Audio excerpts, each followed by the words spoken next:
Ma famille m'a renié YAD années suite à une fausse accusation de la petite amie de mon frère. La vérité éclate enfin.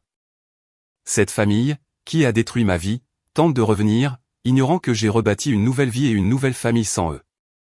Mon nom est Éléonore Mercier et j'ai 32 ans. Cette histoire s'est passée il y a 8 ans, mais certains souvenirs ne s'estompent pas. Ils s'installent plus profondément dans vos os jusqu'à devenir une partie de votre respiration. J'avais 24 ans. Je vivais encore chez mes parents pendant que je terminais mon diplôme d'ingénieur et je travaillais à temps partiel dans un garage local, essayant de rester discrète et de bâtir un avenir honnêtement. Je n'étais ni tape à accent grave-l'œil, ni insouciante. Ma vie se résumait aux cours, à la graisse sous mes ongles, aux devoirs de fin de soirée, et au peu de sommeil que je pouvais voler entre les quarts de travail. Mon jeune frère, Kevin, avait 22 ans, et Kevin était amoureux. Elle s'appelait Angélique. Sur le papier, elle était le genre de femme dont les parents aiment se vanter. Belle, soignée, intelligente, issue d'une bonne famille, toujours habillée comme si elle avait sa vie en main. Mes parents l'ont adorée presque immédiatement. Ma mère parlait d'elle comme si elle faisait déjà partie de la famille. Mon père la considérait comme une bonne influence pour Kevin. Il ne cessait de dire à quel point il était chanceux, à quel point il était rare de trouver une fille pareille, que l'on voyait déjà la future belle-fille en elle. Je ne l'ai jamais aimée. Pas dès le début. Je n'aurais pas pu l'expliquer clairement au début. C'était juste un pressentiment. Quelque chose dans sa douceur semblait toujours jouer, comme si elle lisait un script qu'elle savait que tout le monde voulait entendre. Devant mes parents, elle était douce et respectueuse. Devant Kevin, elle était affectueuse d'une manière presque théâtrale, comme si elle voulait un public pour montrer à quel point elle était dévouée. Mais quand elle pensait que personne d'important ne regardait, le masque tombait. J'ai vu la façon dont elle parlait aux employés de service, sèche, dédaigneuse, comme si les gens appartenaient à des catégories, et qu'elle avait déjà décidé qui comptait et qui ne comptait pas. Et avec moi, elle avait cette habitude de faire des petites remarques qui se voulaient innocentes. « Oh, tu vis toujours chez tes parents » disait-elle avec ce sourire parfait. « Quand vas-tu mettre ta vie en ordre comme Kevin ?» Puis elle riait comme si ce n'était qu'une plaisanterie. Mais cela n'avait jamais l'air d'une blague. Kevin ne voyait rien de tout cela. Ou peut-être qu'il le voyait et choisissait de l'ignorer. Il était complètement sous son emprise. Il annulait des sorties avec ses amis quand elle réclamait de l'attention. Il sautait des événements familiaux si elle était contrariée par quelque chose. Il réorganisait toute sa vie autour de ses humeurs, de son emploi du temps, de ses besoins. C'était douloureux à regarder. Mais c'était mon frère, et je me disais qu'il finirait par s'en rendre compte. Le jour où tout a basculé a commencé comme n'importe quel autre mardi. Kevin m'avait demandé de l'aider à déménager des meubles de son appartement à son nouveau logement. Nous devions nous retrouver vers 15h. Vers 13h30, il m'a envoyé un message disant que sa voiture faisait des bruits étranges et qu'il devait passer à l'atelier avant de passer chez moi. Il m'a demandé si je pouvais y aller en avance, peut-être commencer à emballer les affaires les plus petites. Angélique serait là, m'a-t-il dit, et elle m'ouvrirait. Pas de problème. J'ai pris un café en chemin et j'ai conduit jusqu'à l'appartement en pensant prendre de l'avance en emballant des livres ou des affaires de cuisine. Kevin m'avait donné une clé de rechange des mois plus tôt quand il avait emménagé, donc rien ne semblait inhabituel. Je suis arrivé à l'immeuble vers 13h45.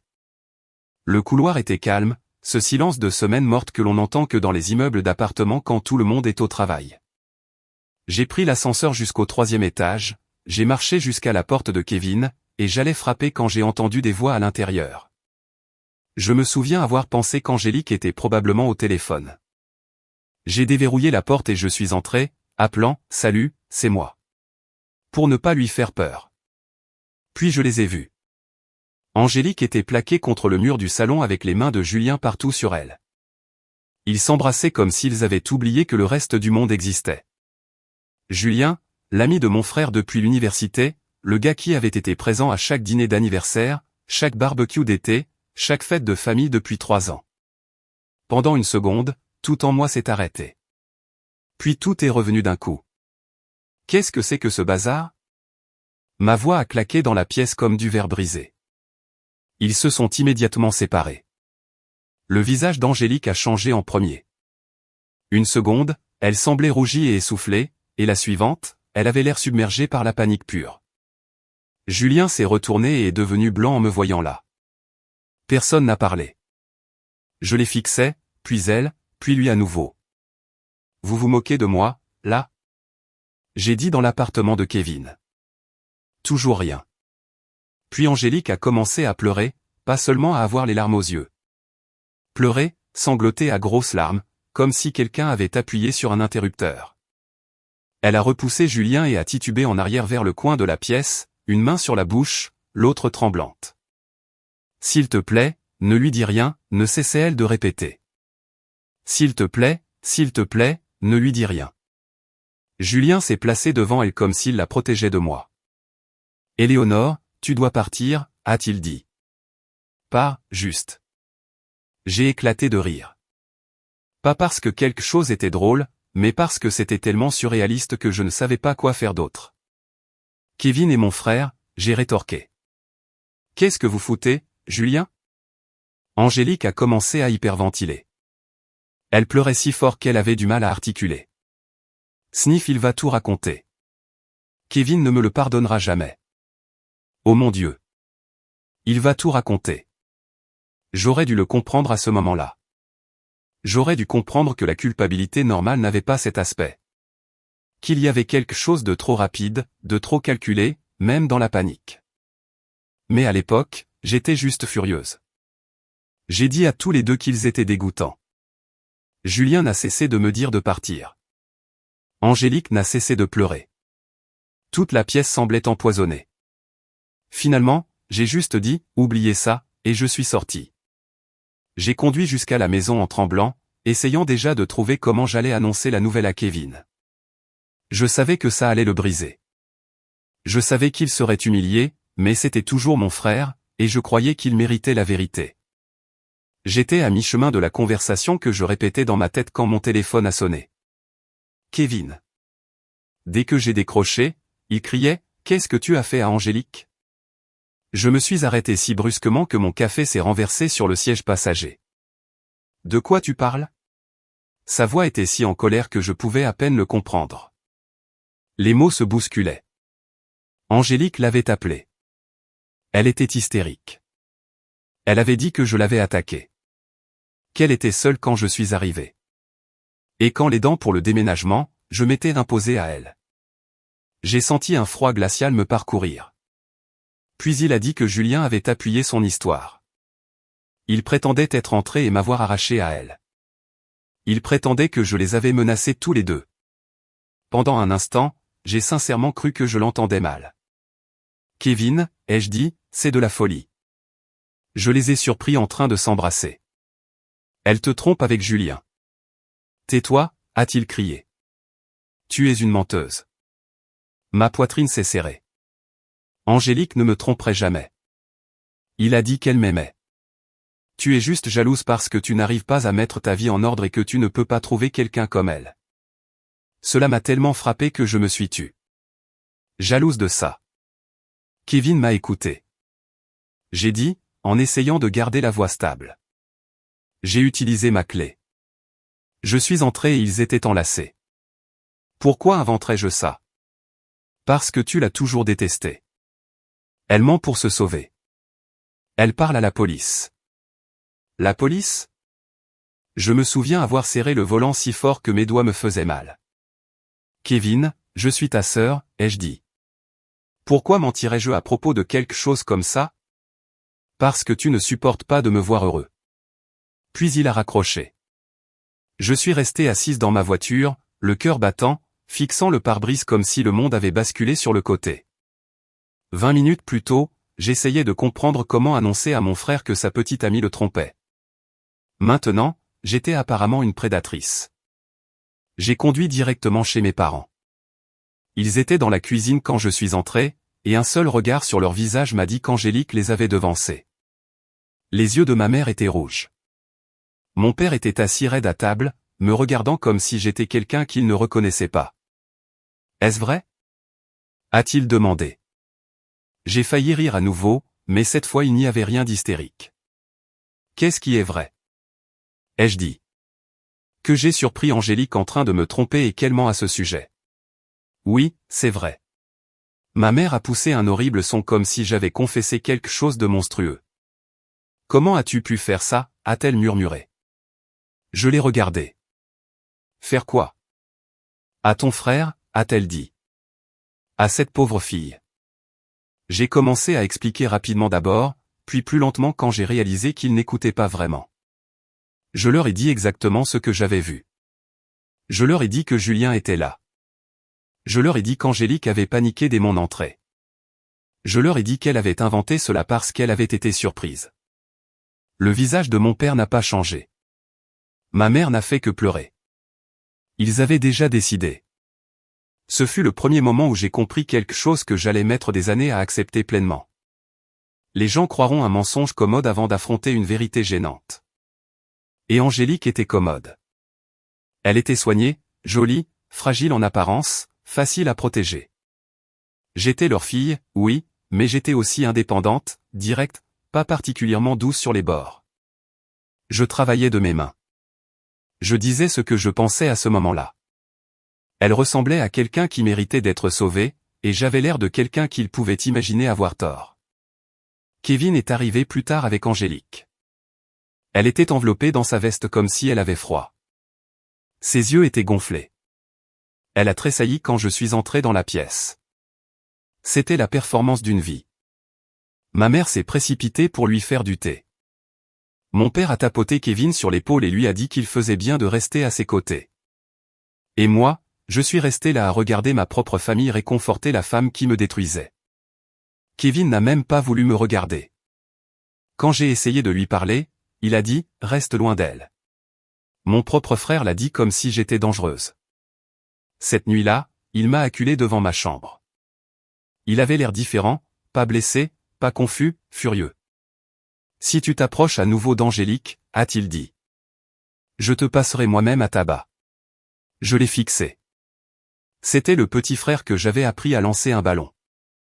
Celui que j'allais chercher à l'école quand il était malade.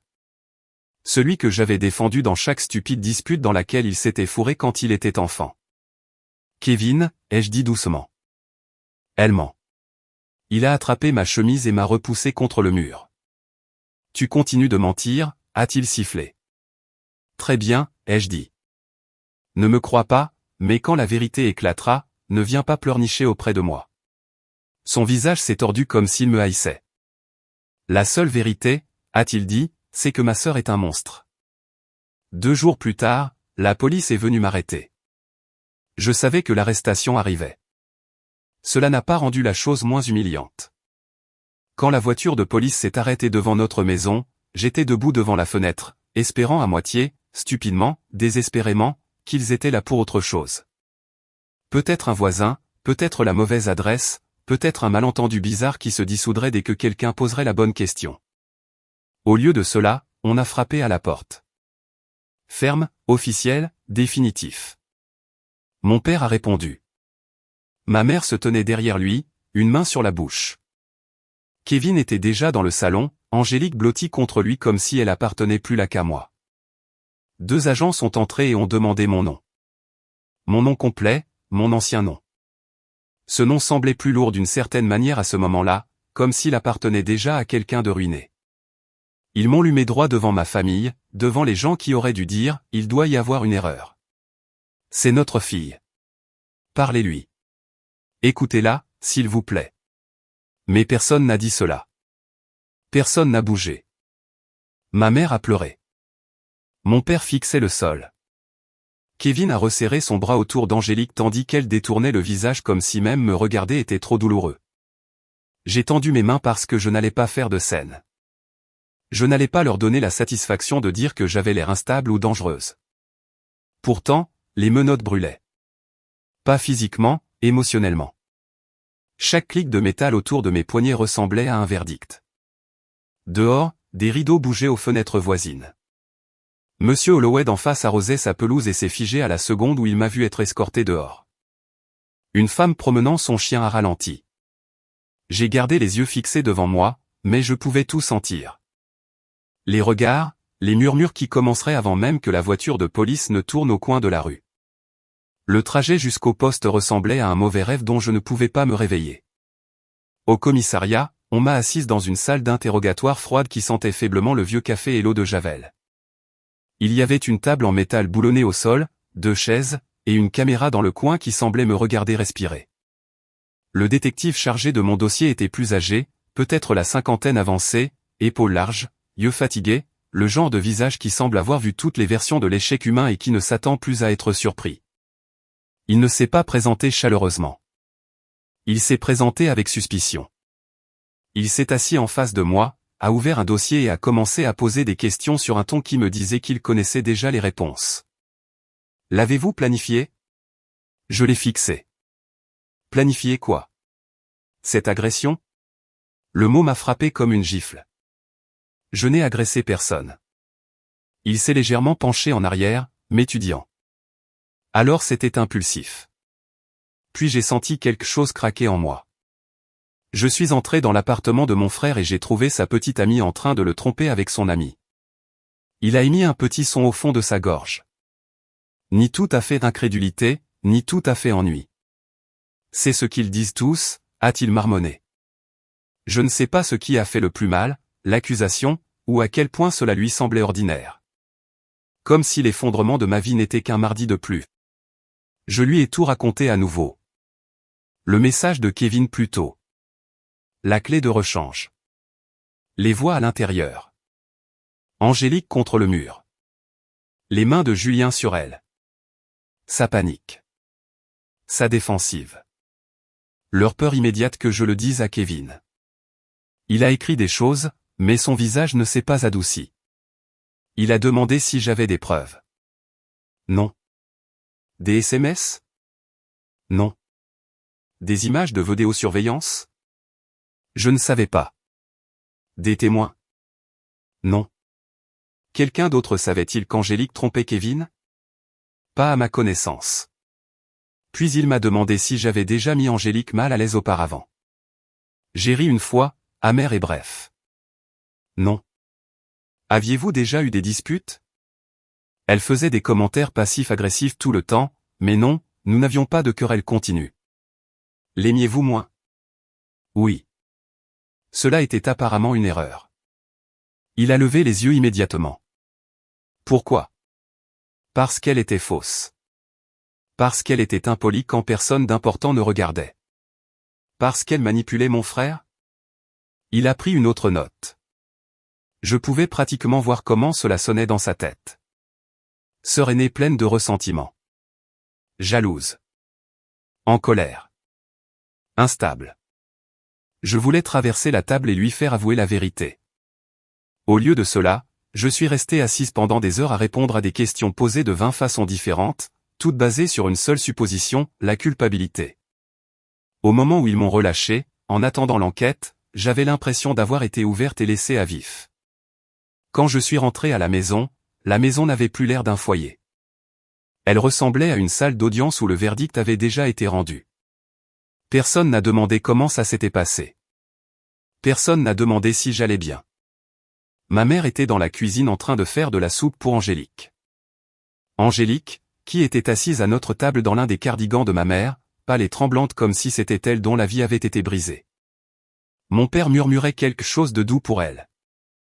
Kevin était à côté d'elle, la mâchoire serrée, les yeux sombres chaque fois qu'il se posait sur moi. Je suis resté dans l'embrasure de la porte et j'ai compris avec une clarté absolue que j'étais seul. Pas un peu seul, complètement. Cette nuit-là, ma mère a frappé à ma porte de chambre. Pendant une seconde stupide, j'ai pensé qu'elle était peut-être venue s'excuser, ou au moins demander la vérité une fois de plus avec un esprit ouvert. Au lieu de cela, elle est entrée et a dit, « S'il te plaît, ne rends pas les choses plus difficiles qu'elles ne le sont déjà. » J'ai cligné des yeux. Rendre quoi plus difficile? Elle a croisé les bras comme si c'était elle qui essayait de se tenir. Si Angélique te voit de manière inattendue, elle a peur. J'ai vraiment regardé derrière moi juste pour être sûr d'avoir bien entendu. Tu ne peux pas être sérieuse. Elle est traumatisée. Non, ai-je dit, ma voix tremblante maintenant. Elle ment. Ma mère a tressailli comme si je lui avais levé la main. Arrête ça, a-t-elle murmuré. S'il te plaît, juste arrête. Je me suis levé si vite que ma chaise a raclé fort sur le sol. tu es dans ma chambre en train de me demander d'être prévenante envers la femme qui m'a accusé d'agression parce que je l'ai surprise en train de tromper ton fils. Son visage s'est durci d'une manière que je n'avais jamais vue auparavant. Ne déforme pas ça. Déformé, j'ai répété. Maman, elle détruit ma vie. Ses yeux se sont remplis de larmes. Je ne sais pas ce qui s'est passé, mais quelque chose s'est passé. Et voilà. Pas la certitude, pas la preuve, juste la volonté de croire quelque chose de monstrueux à propos de sa propre fille parce qu'admettre qu'elle avait été trompée ferait trop mal. Le lendemain matin, mon téléphone était rempli de messages. Certains de personnes que je connaissais vaguement, d'autres de numéros que je ne reconnaissais pas. Aucun d'entre eux n'était bon. J'ai entendu dire qu'il s'était passé quelque chose. J'espère qu'Angélique va bien.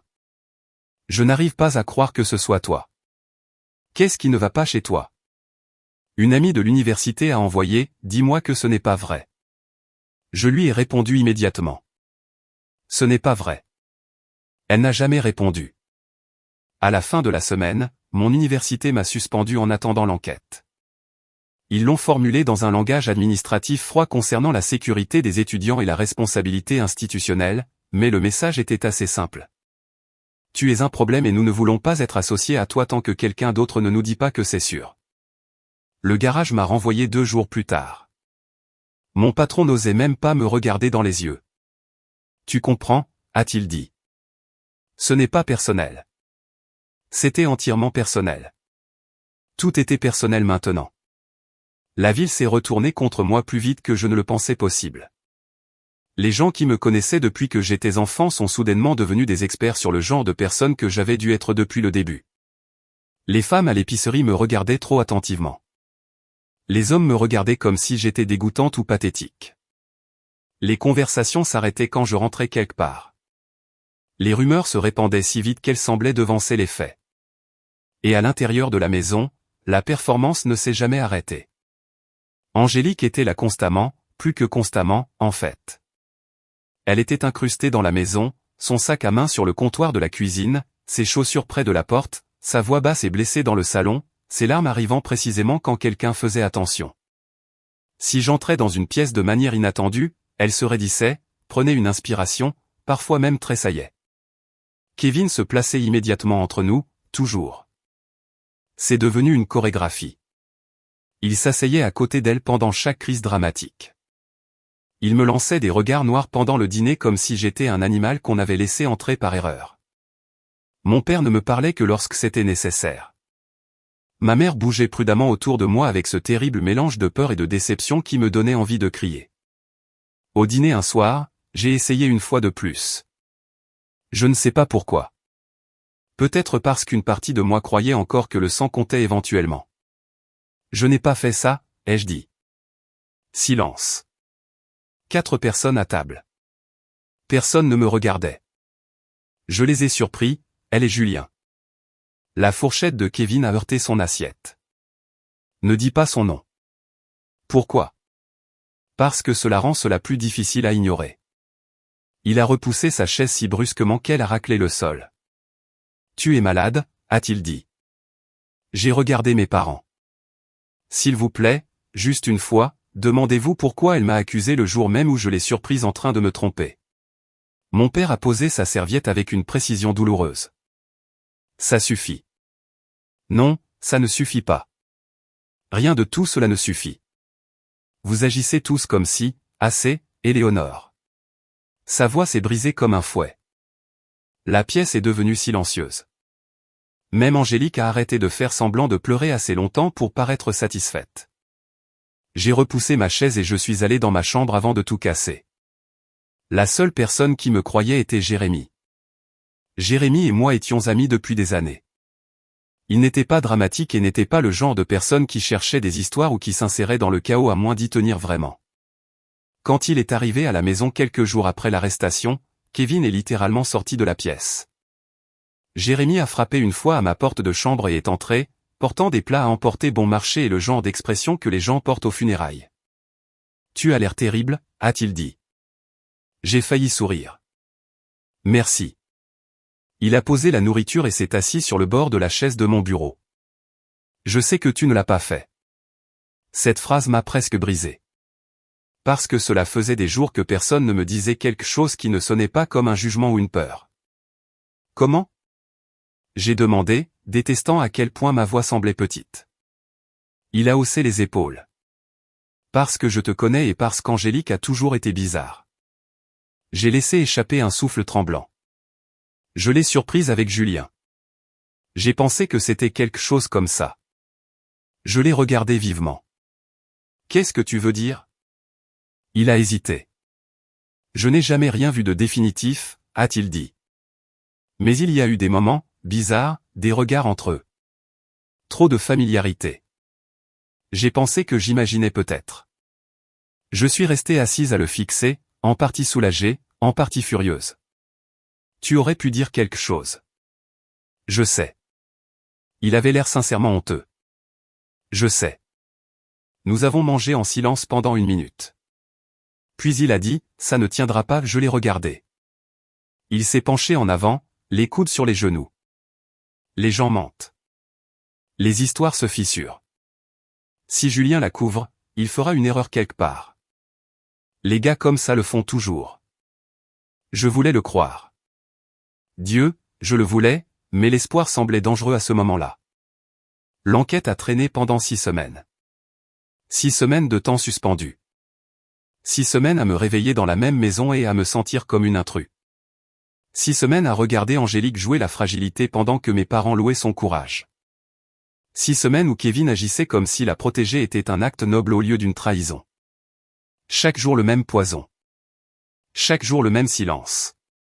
Parfois, j'entendais ma mère dans la pièce d'à côté dire à Angélique qu'elle était si brave, si forte, si résiliente. Et moi, je m'asseyais sur mon lit, fixant le mur, me demandant quel genre de fille devient moins crédible qu'un étranger simplement parce que l'étranger pleure plus joliment.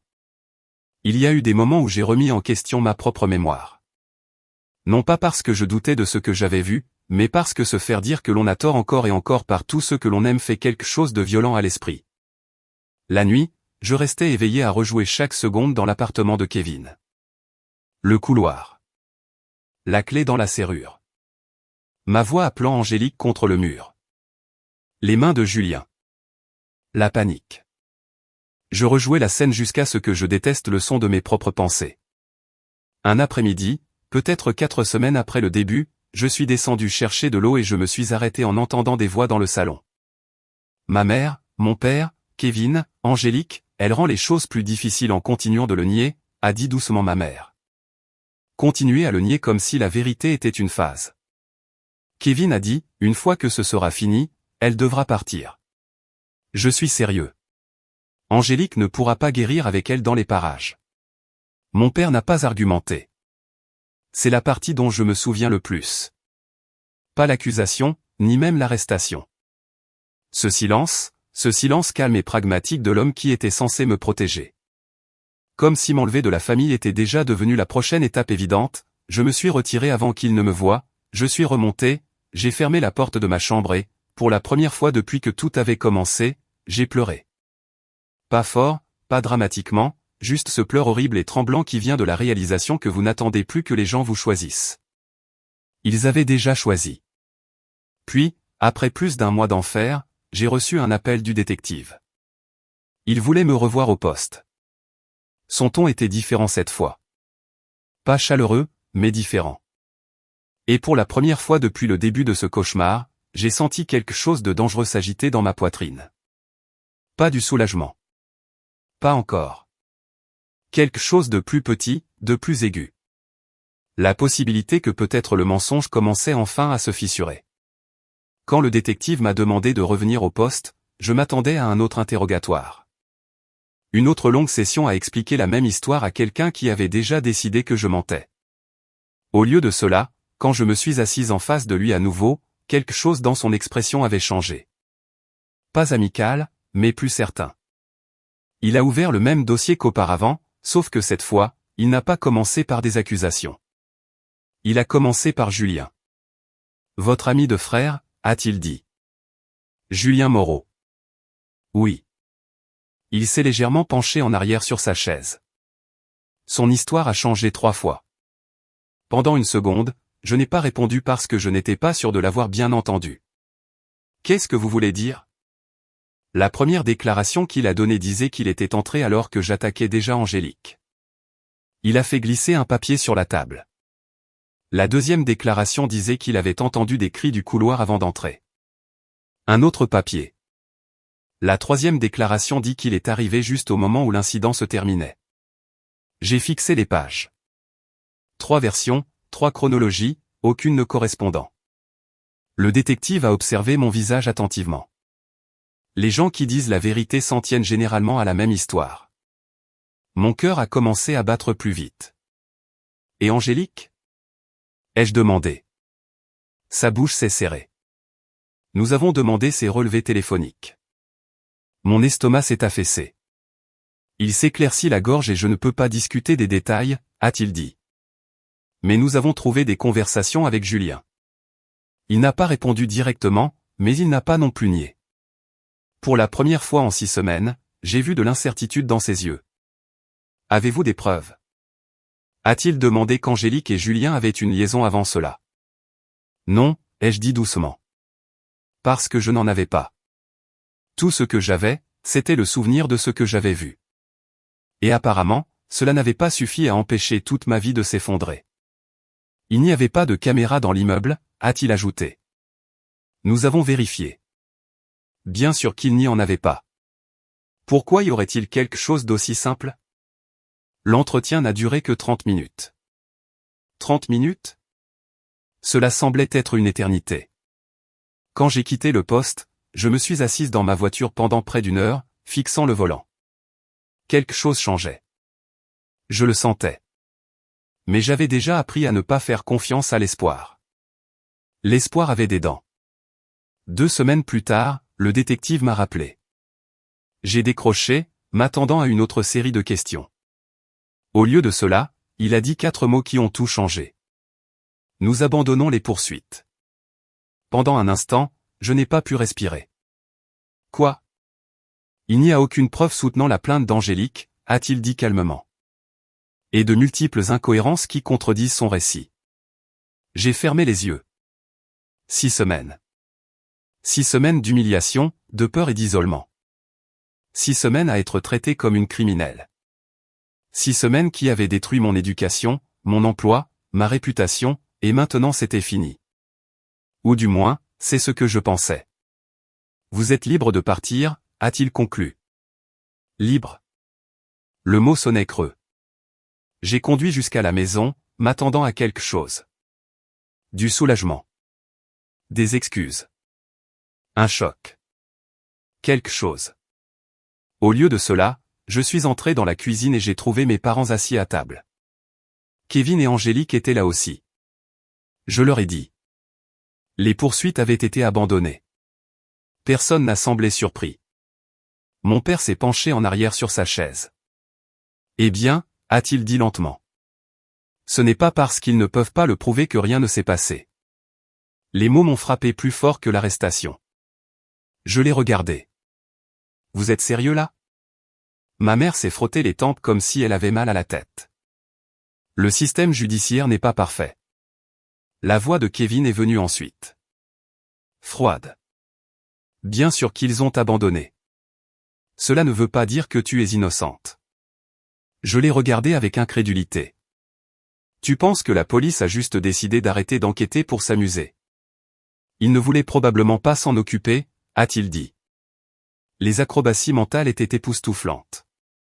Au lieu d'admettre qu'ils avaient eu tort, ils ont simplement changé l'histoire à nouveau. Le mensonge était devenu plus important que la vérité parce que la vérité signifiait admettre qu'ils avaient détruit leur propre fille. Et c'était apparemment trop douloureux à affronter. Mais le pire n'était pas ce qu'ils disaient.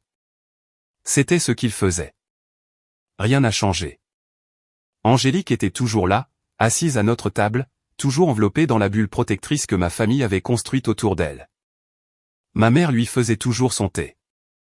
Mon père la traitait toujours comme une future belle-fille.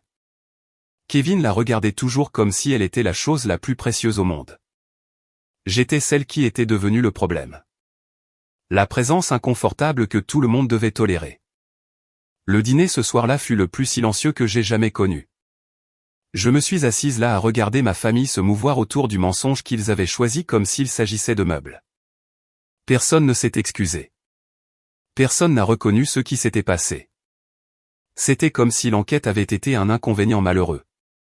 Pas la destruction de ma vie. Une semaine plus tard, j'ai surpris une conversation qui a finalement brisé tout ce qui restait de ma loyauté. J'étais descendu tard dans la nuit pour prendre de l'eau. La lumière de la cuisine était allumée. Mes parents étaient assis à table, parlant doucement. Ils ne savaient pas que j'étais dans le couloir.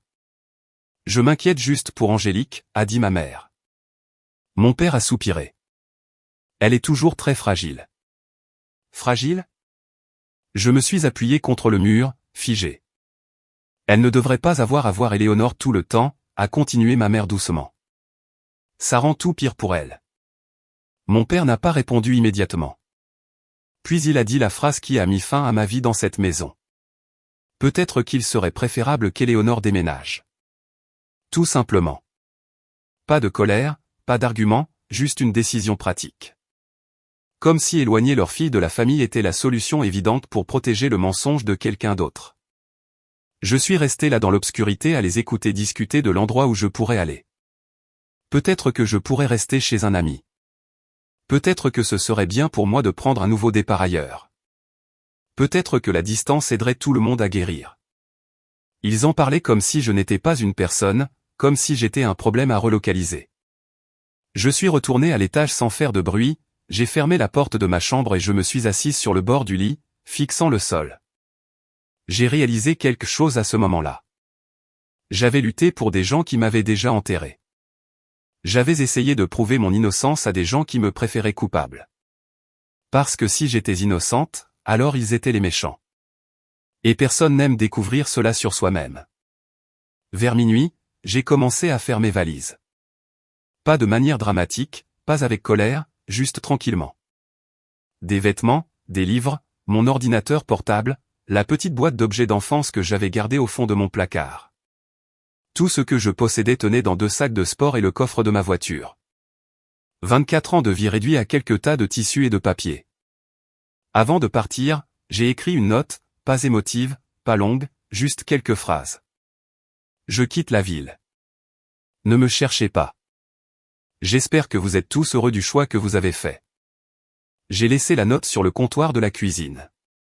La maison était silencieuse alors que je portais mes sacs dehors. Personne ne s'est réveillé. Personne ne m'a arrêté. Personne ne le savait même. Je suis resté assise dans ma voiture un long moment avant de démarrer le moteur. C'était ma maison toute ma vie. Chaque anniversaire, chaque Noël, chaque souvenir d'enfance, et maintenant c'était un endroit où je n'avais jamais vraiment appartenu. Finalement, j'ai tourné la clé. Le moteur a démarré avec un grondement silencieux. Je ne savais pas où j'allais. Je savais juste que je ne pouvais pas rester. J'ai conduit directement à l'appartement de Jérémy. Il était presque 2 heures du matin quand il a ouvert la porte. Il a jeté un coup d'œil au sac dans ma voiture à l'intérieur. Tu pars ? Oui. Pour combien de temps ? J'ai haussé les épaules. Pour toujours, probablement. Il n'a pas argumenté immédiatement. Au lieu de cela, il s'est écarté pour me laisser entrer. Nous nous sommes assis sur son canapé pendant que je lui racontais tout. La conversation dans la cuisine. La réalisation que ma famille avait complètement choisi Angélique. La façon dont rester là-bas ressemblait à une suffocation lente. Quand j'ai eu fini, Jérémy s'est frotté le visage. Tu devrais rester et te battre, a-t-il dit. Je l'ai déjà fait, ai-je répondu doucement. Pendant 6 semaines, et maintenant j'ai fini. Il m'a regardé longuement. Finalement, il a hoché lentement la tête. Où vas-tu ? Je ne savais pas encore. Vers le nord, c'était la seule réponse que j'avais. Le nord signifiait la distance. Le nord signifiait l'évasion. Le nord signifiait que je pouvais disparaître quelque part où l'histoire de ma famille n'avait pas déjà tout empoisonné. Je suis parti avant le lever du soleil. L'autoroute s'étirait devant moi en longues lignes grises sous le ciel matinal. J'ai traversé la frontière cet après-midi-là. L'agent m'a demandé pourquoi je voyageais. Je lui ai dit que j'avais besoin d'un nouveau départ. Il a tamponné mon passeport sans poser d'autres questions. La première grande ville que j'ai atteinte était Montréal. Des panneaux français, une monnaie différente, un rythme différent pour tout. C'était assez loin pour que la version de moi que ma famille croyait ne puisse pas suivre. J'ai loué l'appartement le moins cher que j'ai pu trouver, un minuscule studio dans un quartier difficile. Les murs étaient minces, le lavabo de la salle de bain fuyait, le chauffage faisait des bruits étranges la nuit, mais c'était le mien, et personne là-bas ne me regardait comme si j'étais un monstre. Les premiers mois ont été brutaux. J'ai fait des travaux de construction payés en espèces. Mon français était terrible, alors je travaillais surtout avec d'autres anglophones qui ne posaient pas de questions. Des hommes qui vous jugeaient sur deux choses. Êtes-vous arrivé à l'heure? Pouvez-vous faire le travail? Tout le reste était sans importance. Le travail physique aidait. Balancer un marteau 8 heures par jour laisse très peu d'énergie pour rejouer les vieux cauchemars. Pourtant, l'isolement était écrasant. Pour la première fois de ma vie, je n'avais ni famille, ni amis d'enfance, ni histoire, juste un minuscule appartement et une ville qui ne connaissait pas mon nom. Certaines nuits, je m'asseyais par terre en mangeant des nouilles instantanées et je me demandais si j'avais fait la plus grosse erreur de ma vie. Mais chaque matin, je me levais et je continuais parce que revenir en arrière n'était pas une option. 6 mois plus tard, j'ai fait quelque chose qui a finalement coupé la dernière connexion avec la personne que ma famille avait détruite. J'ai légalement changé mon nom. Cela a coûté presque tout l'argent que j'avais économisé, mais cela semblait nécessaire. Chaque fois que je voyais mon ancien nom, je voyais la fille que mes parents avaient abandonnée. La sœur que Kevin avait qualifiée de monstre. La femme qu'Angélique avait accusée. Le nouveau nom ressemblait à laver la boue de ma peau, comme sortir au soleil après avoir vécu sous terre. Jérémy était la seule personne qui est restée connectée à mon ancienne vie. Il appelait toutes les 2 semaines. Parfois, il venait me voir. Il était le seul fil qui m'empêchait de flotter complètement à la dérive. Et parfois, il me racontait ce qui se passait chez moi. Apparemment, Kevin et Angélique s'étaient fiancés. Quand Jérémy m'a dit pour la première fois que Kevin avait demandé Angélique en mariage, je m'attendais à ce que la nouvelle me détruise. Au lieu de cela, cela semblait juste lointain, comme entendre parler de la vie de quelqu'un d'autre. Ils l'ont fait dans le parc où ils avaient eu leur premier rendez-vous, a dit Jérémy au téléphone. Grande mise en scène, fleurs, bougies, tout le tralala. Je me suis assise sur le rebord de la fenêtre étroite de mon appartement à Montréal, fixant la rue où les gens passaient en parlant français trop vite pour que je suive. Et mes parents, ai-je demandé. Ils sont ravis. Bien sûr qu'ils l'étaient. Leur future belle-fille parfaite avait survécu à la terrible épreuve causée par leur terrible fille. L'histoire s'était refermée proprement pour eux. Il s'éclaircit la gorge un méchant retiré, une fin heureuse préservée.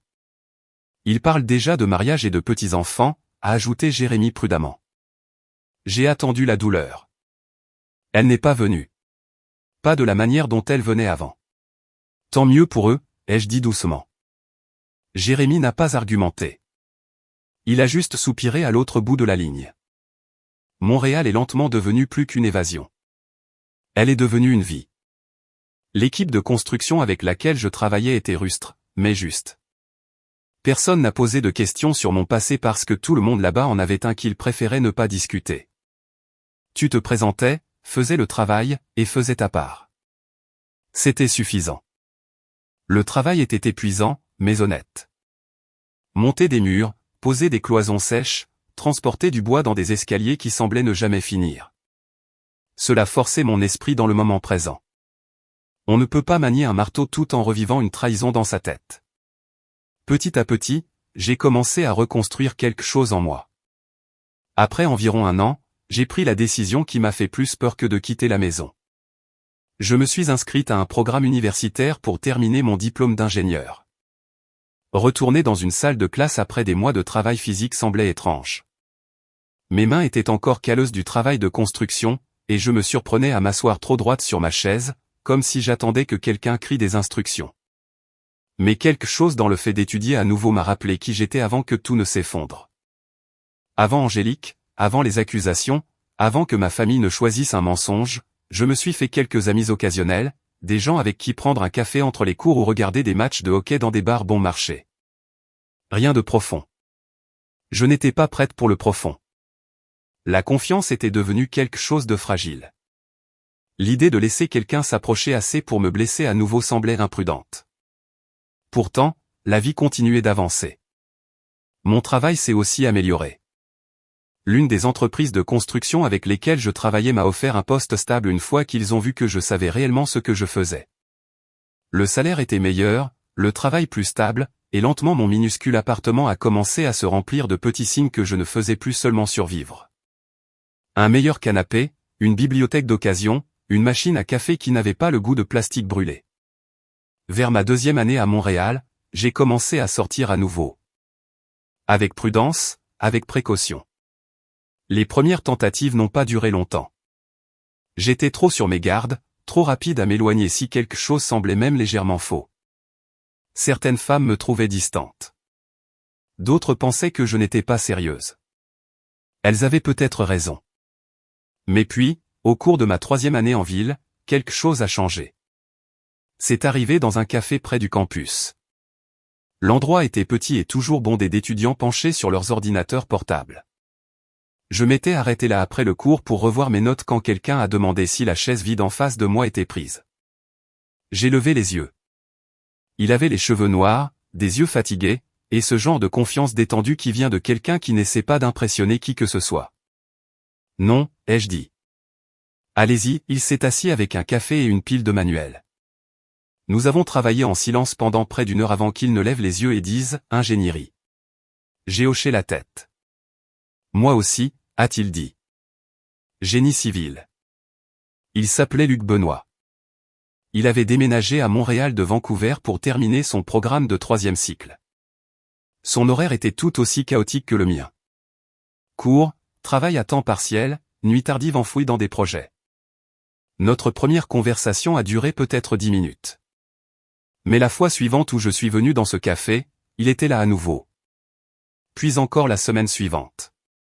À un moment donné, nous avons arrêté de prétendre que c'était une coïncidence. Luc était facile à parler. Pas dans le sens d'un coup de foudre dramatique, mais d'une manière calme, constante. Il n'a pas interrogé mon passé.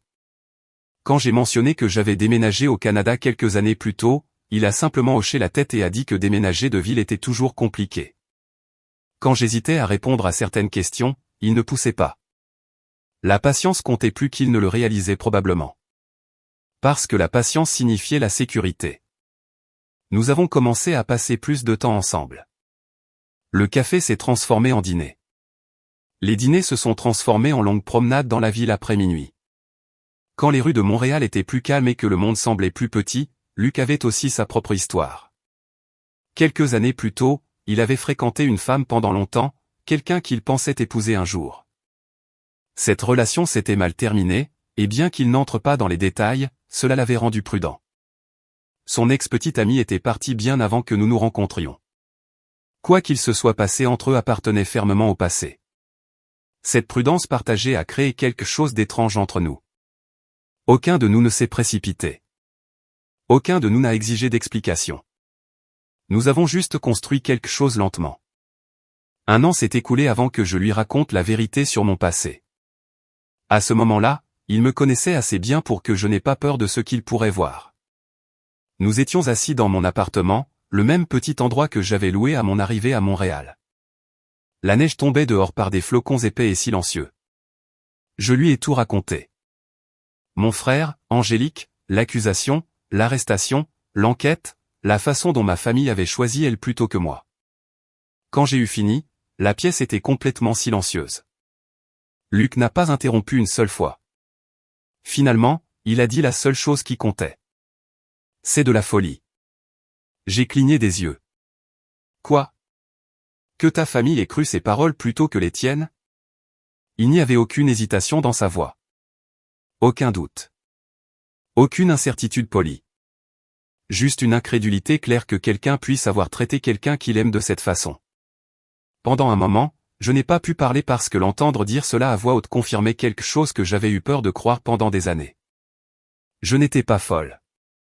Ce qu'ils avaient fait l'était. Luc a tendu la main par-dessus le canapé et a pris ma main. Tu ne méritais rien de tout cela, a-t-il dit doucement. Quelque chose en moi s'est desserré pour la première fois depuis le jour où ma vie s'est effondrée. Notre relation a changé après cette nuit.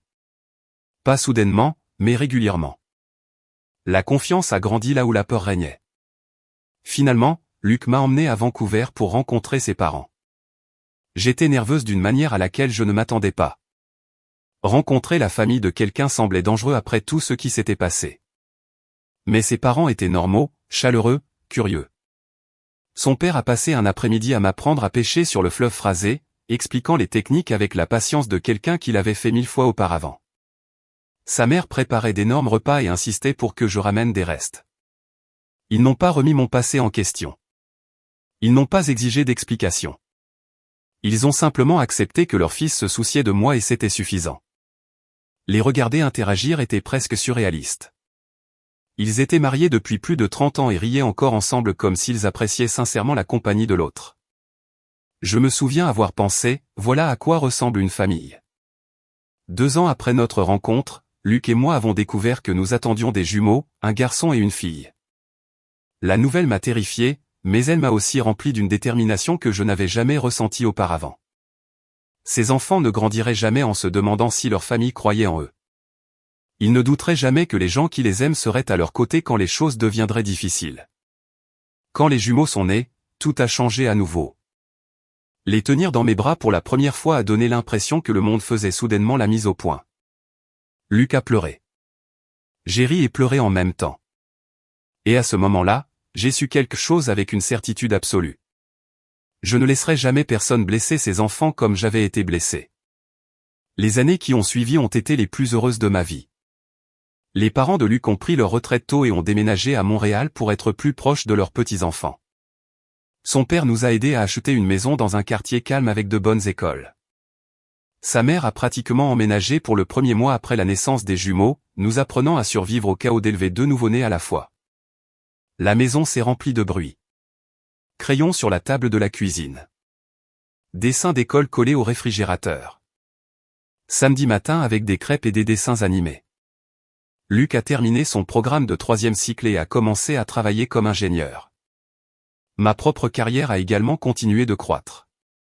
Finalement, je suis passé à la gestion de projets pour l'entreprise de construction avec laquelle j'avais commencé. La vie s'est stabilisée. De bons emplois, une maison confortable, des enfants en bonne santé, une famille qui nous a choisis. Les jumeaux ont grandi en croyant que les parents de Luc étaient simplement leurs grands-parents, et c'était exactement ce qu'ils étaient. Jérémy venait nous voir 2 fois par an et est rapidement devenu l'oncle Jérémy pour les enfants. Il les gâtait sans relâche, leur achetait des jouets bruyants, puis riait quand Luc et moi devions gérer les conséquences. Parfois, il me donnait encore des nouvelles de ce qui se passait chez moi. Apparemment, Kevin et Angélique s'étaient finalement mariés. Mes parents avaient payé pour le mariage. Ils avaient acheté une maison à quelques rues de l'endroit où nous avions grandi.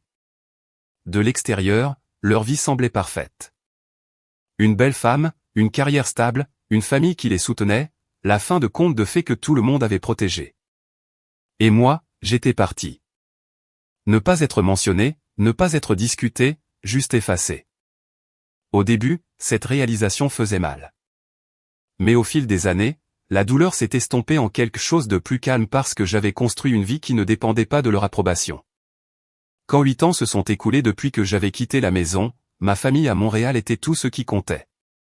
Luc, nos jumeaux, les grands-parents qui les adoraient, les amis, il s'éclaircit la gorge qui faisait partie de nos routines, la vie paisible et ordinaire que nous avions créée ensemble. Puis un samedi matin, le passé a frappé à ma porte d'entrée. C'était un samedi matin tout à fait ordinaire. Le genre de matin calme et confortable qui semblait impossible dans ma vie auparavant. Luc avait emmené notre fille à l'épicerie, et mon fils était assis à la table de la cuisine avec une feuille de calcul de maths qui semblait déterminée à ruiner nos 2 week-ends. « Maman », a-t-il dit pour la 5e fois, plissant les yeux sur la page. « Pourquoi les maths ont-elles autant de chiffres ?» J'ai ri et je me suis penché sur son épaule. Parce que sans chiffres, les ingénieurs n'auraient rien à redire. Il n'a pas trouvé ça drôle, mais il a souri quand même. La lumière du soleil se déversait par la fenêtre de la cuisine, et la maison sentait légèrement le café et le sirop d'érable. La porte du réfrigérateur était couverte de dessins d'école, d'aimants de travers, et de photos d'anniversaire et de vacances. La vie normale, celle que j'avais passé des années à construire pièce par pièce. Puis la sonnette a retenti. J'ai supposé que c'était un voisin. Peut-être une livraison. Avant que je puisse l'arrêter, mon fils a sauté de sa chaise et a couru vers la porte. Je vais ouvrir. Attends. Trop tard. J'ai entendu la porte d'entrée s'ouvrir. Une voix étouffée dehors. Puis mon fils est revenu en courant dans la cuisine, l'air confus. Maman. Oui. Il y a un vieil homme à la porte. J'ai essuyé mes mains sur un torchon. Et il dit qu'il est ton père. Le monde s'est arrêté. Pas métaphoriquement, physiquement. Pendant un instant, je n'ai pas pu respirer. Mon père, l'homme qui s'était tenu dans notre cuisine 8 ans plus tôt, et avait décidé qu'il était plus facile de croire une étrangère qu'à sa propre fille. Lentement, je me suis dirigé vers la porte d'entrée. Chaque pas semblait irréel, comme si je marchais dans le souvenir de quelqu'un d'autre. Quand j'ai ouvert la porte, il était là, plus vieux, plus mince. Ses cheveux étaient devenus complètement gris, mais on ne pouvait pas se tromper. Il ressemblait exactement à l'homme dont je me souvenais, seulement usé d'une certaine manière, comme si les années avaient pesé plus lourdement sur lui que sur moi. « Bonjour, Éléonore » a-t-il dit doucement. Entendre mon ancien nom semblait étrange, comme si quelqu'un avait appelé une personne qui n'existait plus. Pendant une seconde, aucun de nous n'a bougé. Puis toute l'ancienne colère est revenue d'un coup. J'ai claqué la porte si fort que le cadre a tremblé. Mes mains tremblaient. Mon cœur battait si fort que je l'entendais dans mes oreilles. De l'autre côté de la porte, j'ai entendu frapper. 1 fois, 2 fois. « Éléonore, s'il te plaît » a-t-il dit.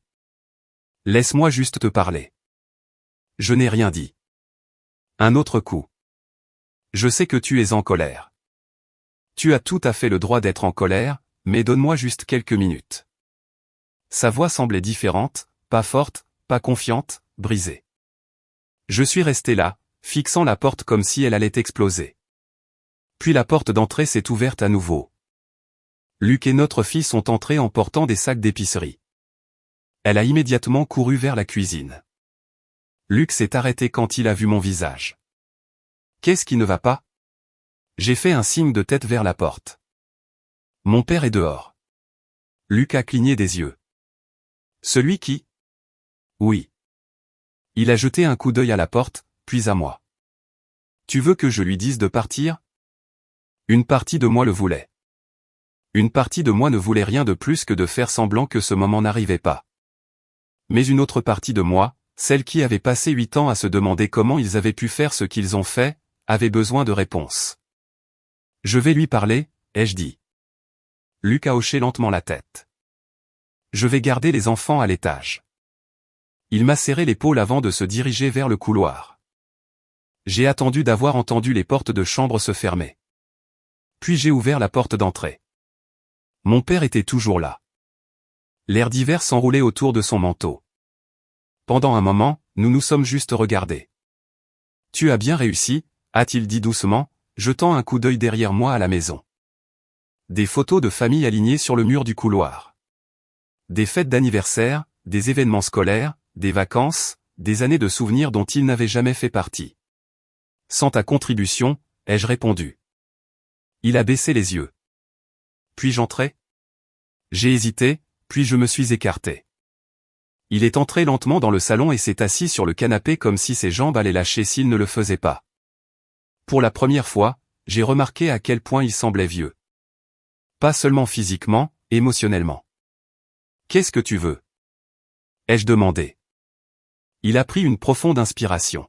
« Il y a quelque chose que tu dois savoir. » J'ai croisé les bras. « Fais vite » a-t-il hoché la tête. À propos d'Angélique, il y a environ 6 mois, Kevin a commencé à remarquer des choses étranges chez Angélique. Mon estomac s'est serré.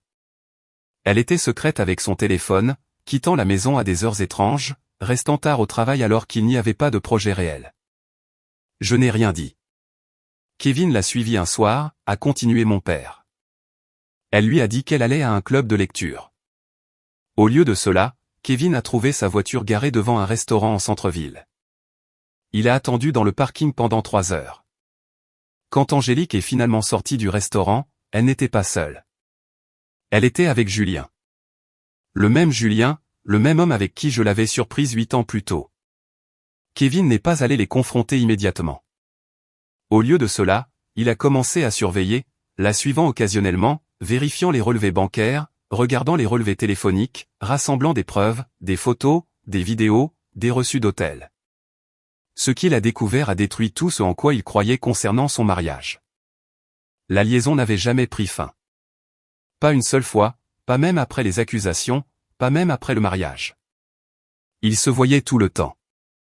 Pendant des années, se rencontrant dans des hôtels, au bureau de Julien après les heures de travail. Parfois, même pendant les voyages d'affaires, Kevin croyait qu'Angélique prenait un prêt. Ils ne se sont jamais arrêtés, a dit doucement mon père. Mes mains se sont transformées en poings. Toutes ces années, a-t-il continué, elle a vécu une double vie. Mais ce n'était pas le pire. Kevin a finalement trouvé des messages textes entre Angélique et Julien. Des messages s'étalant sur des années. Des messages où ils plaisantaient sur la facilité avec laquelle ils avaient réussi à tromper tout le monde, sur à quel point Kevin était idiot, sur la façon dont Angélique avait parfaitement joué la victime. Et puis il y avait le message qui m'a glacé le sang. À un moment donné pendant le mariage, Angélique était tombée enceinte.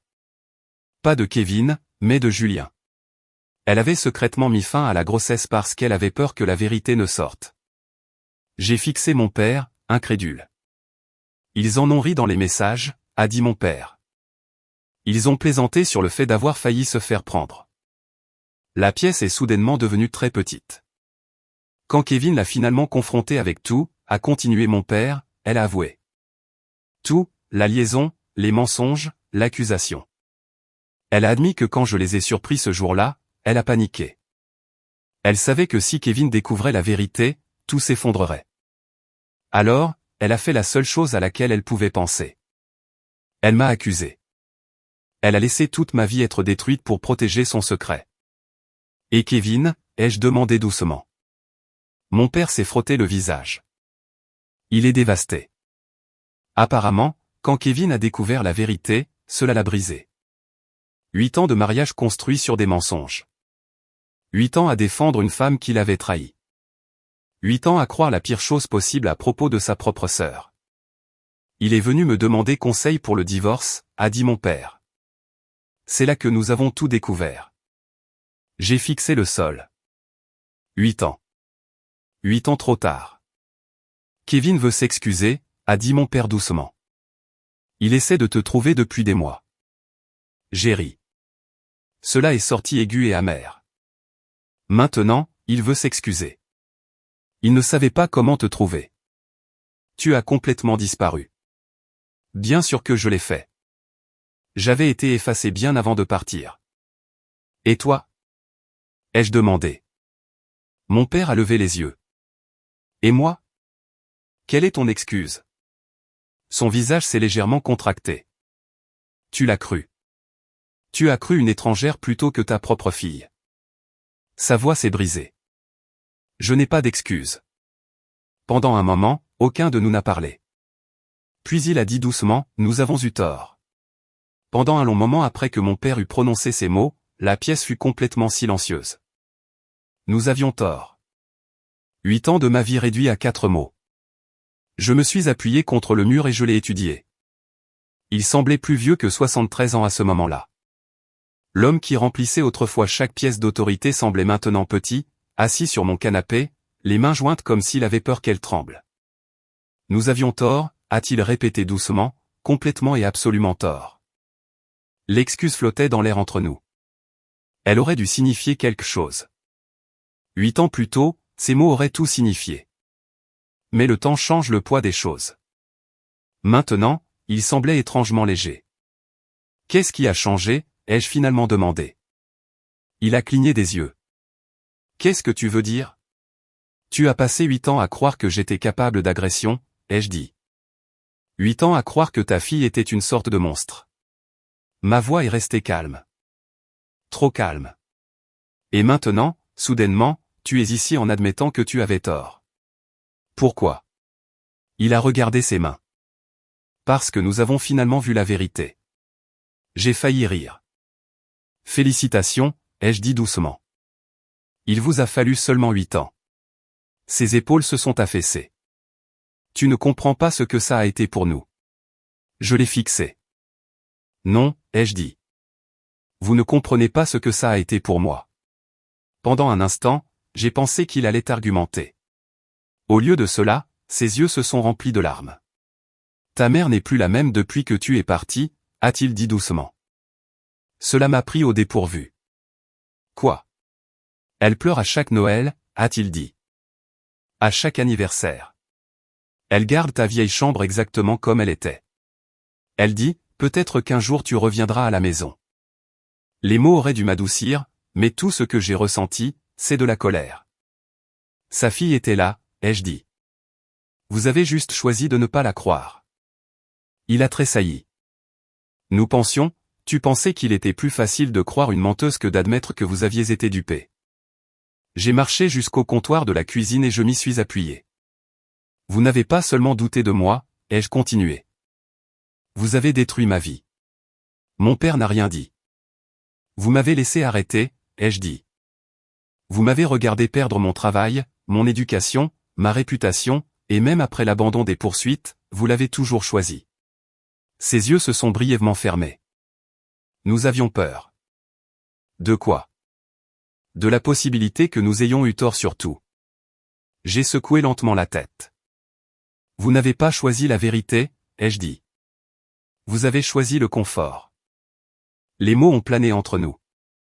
Finalement, il a parlé à nouveau. Kevin est dévasté. Je n'ai pas répondu. Il sait ce qu'il a fait. Mon père a continué. Il sait qu'il a détruit sa relation avec sa sœur pour une femme qui mentait depuis le début. Il a eu 8 ans pour le comprendre. Il a été manipulé. Toi aussi. Cela a mis fin à la discussion avant même qu'elle ne commence. Mon père a regardé à nouveau autour de la maison. Des photos de famille alignées sur les murs. Nos jumeaux aux fêtes d'anniversaire, Luc et moi lors d'une randonnée, des pièces de théâtre scolaire, des dîners de fête, 8 ans de souvenirs dont il n'avait jamais fait partie. Tu as construit une belle vie, a-t-il dit doucement. Oui, ai-je répondu. Sans vous, a-t-il hoché lentement la tête. Ta mère aimerait rencontrer les enfants. J'ai senti quelque chose se durcir dans ma poitrine. Ils ont déjà des grands-parents. Ce ne sont pas les mêmes. Ils le sont pour mes enfants.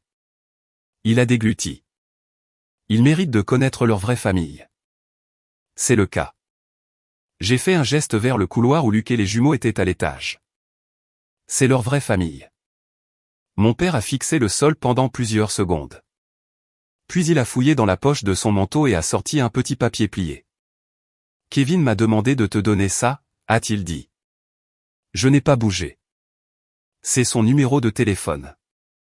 Le silence s'est étiré entre nous. Il veut s'excuser, a dit mon père. Il a dit qu'il dirait tout ce que tu as besoin d'entendre. Lentement. Lentement, je me suis approché et j'ai pris le papier. J'ai regardé le numéro pendant exactement 2 secondes. Puis je suis allé à la poubelle de la cuisine et je l'ai laissé tomber dedans. Mon père a tout regardé. Je me suis assuré de ça. Tu es sérieuse? A-t-il dit doucement. Oui, c'est ton frère. Il a cessé d'être mon frère il y a 8 ans. Ses épaules se sont affaissées à nouveau. Je sais que nous ne pouvons pas annuler ce que nous avons fait, a-t-il dit. Mais peut-être que nous pouvons trouver un moyen d'aller de l'avant. J'ai secoué la tête. Il n'y a pas de moyen d'aller de l'avant. Les gens font des erreurs. Tu n'as pas fait d'erreur. Je l'ai regardé droit dans les yeux. Tu as fait un choix. La pièce est redevenue silencieuse. Tu l'as choisi. Tu as choisi de croire que j'étais capable de quelque chose de monstrueux. Tu as choisi de m'effacer de la famille. Et tu as vécu heureusement avec cette décision pendant 8 ans. La voix de mon père s'est brisée. Pas heureusement. Assez confortablement. Des larmes coulaient sur ses joues maintenant. Je suis désolé, a-t-il murmuré.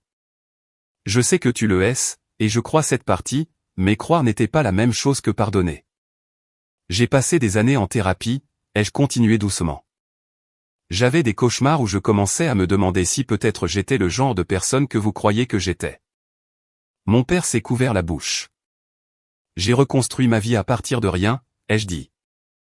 Chaque morceau de confiance que j'ai maintenant a été construit avec des gens qui ont choisi de me croire.